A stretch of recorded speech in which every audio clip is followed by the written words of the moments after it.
I have an interesting story to tell you. It's one that takes place in a Target and a convenience store, a grocery store, whatever you want to call it.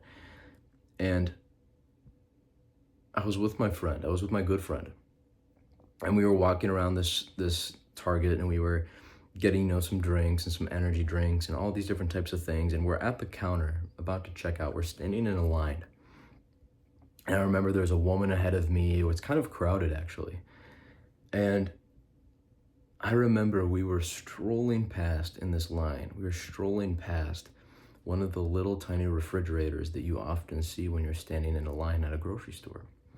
And in that refrigerator, there was a bunch of energy drinks, Monsters, Ghosts, all that kind of stuff.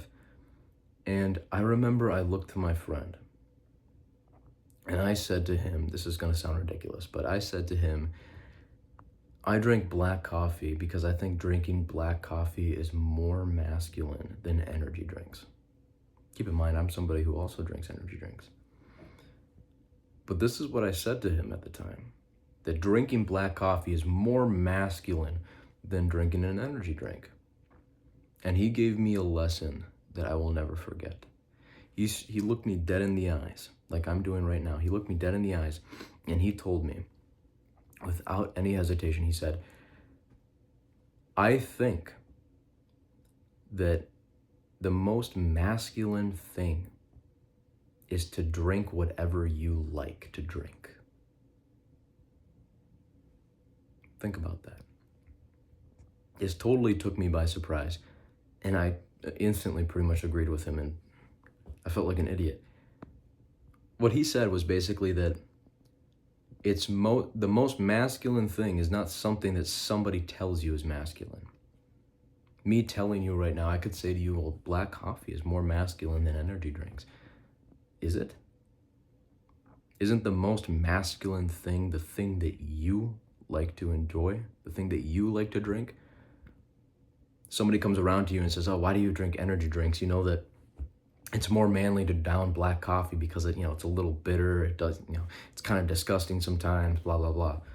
And you go, no, I like my energy drinks. I prefer to drink an energy drink. And I mean, I don't even know where I'm going with this, but the whole entire point of it afterward was me saying to myself, like, just because somebody tells you that something is more manly, more masculine, more this, I mean, we can all agree that there are definitely things that are obviously not manly. It's like if you're a guy and you're wearing a tutu or you're wearing a dress, okay.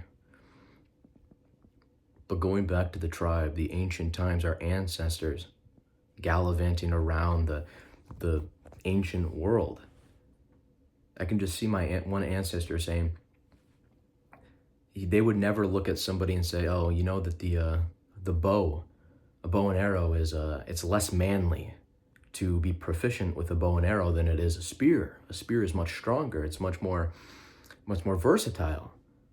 They would never say that. No, they would tell you, whatever it is you're most skillful with, that is what you should use. That is the most manly thing. The most manly thing is simply to pick up a weapon and go to war. As long as it accomplishes the purpose that you need it for. If the energy drink is what helps you work better, awesome. If the black coffee is what helps you work better, awesome. If the tea is what helps you work better, amazing. That's the whole entire point. We get so caught up with like the semantics of things, so caught up with the aesthetics. Black coffee, why would it be more masculine? Why would it be better? Because it's cooler? I don't know. But anyway, that's all I had. See you in the next one, brother.